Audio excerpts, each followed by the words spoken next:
final statistics project, I'm going to do a one-sample t-test of how fast jet boil takes to boil. And the manufacturer claims that it can boil 2 cups, about 500 milliliters of water in 2.5 minutes. So, I'm going to conduct the t-test, one sample t-test, to see how close I am to that. My null hypothesis is going to be that it takes 2.5 minutes to boil 500 milliliters of water. My alternative hypothesis is going to be that it takes more than 2.5 minutes to boil 2 cups of water. I'm using a relatively cold pan of fuel, and the water is pretty close to my body, so it's maybe 60 degrees or so by now. So yeah, let's see how fast it takes to boil.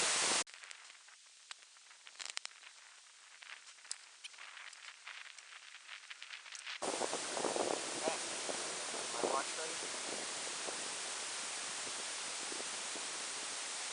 Turn it on. Light. Start my timer. And put the lid on. See how long this takes to boil. It certainly does get the job done eventually.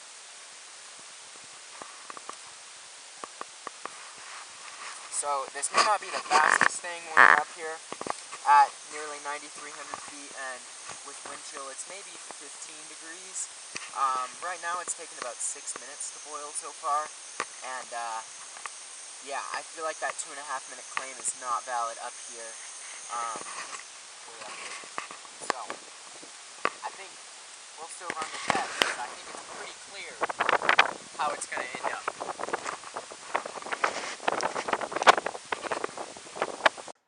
Each test is independent of the other.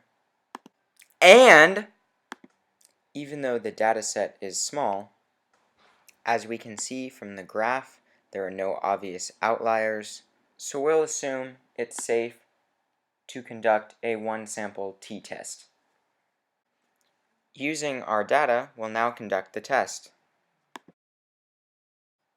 Because the p-value of 0.0000000000000000078 is far below our accepted alpha value of 0.05, we have convincing evidence to conclude that the true boil time for the jet boil given these conditions is greater than 2.5 minutes.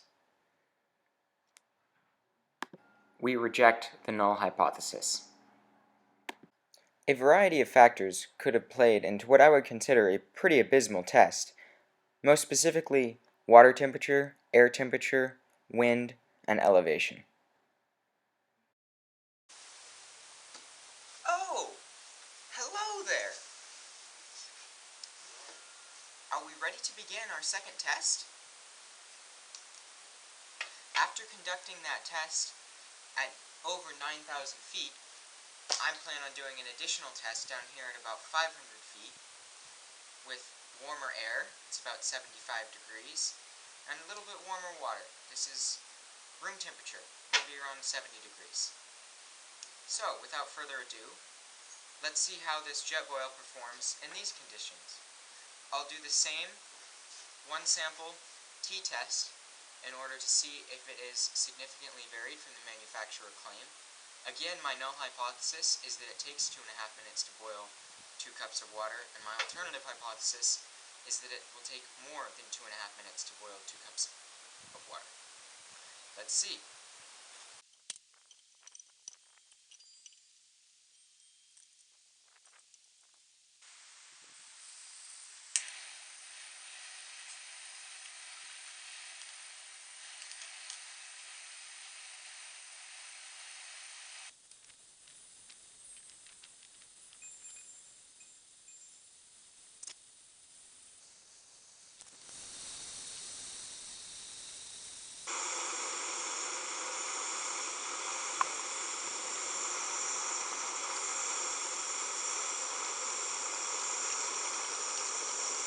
We have achieved our boil. Each test is independent of the other. And even though the data set is small, as we can see from the graph, there are no obvious outliers, so we'll assume it's safe to conduct a one-sample t-test. Using this here data, we'll now conduct the test. Because our p-value of 0.999 is well above our alpha of 0.05, we have convincing evidence to support that the jet boil can boil 2 cups of water in under 2.5 minutes in these given conditions. We fail to reject the null hypothesis.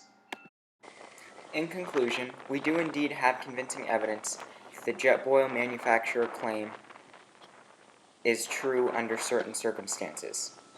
However, under less than ideal conditions, this jet boil claim is not always valid.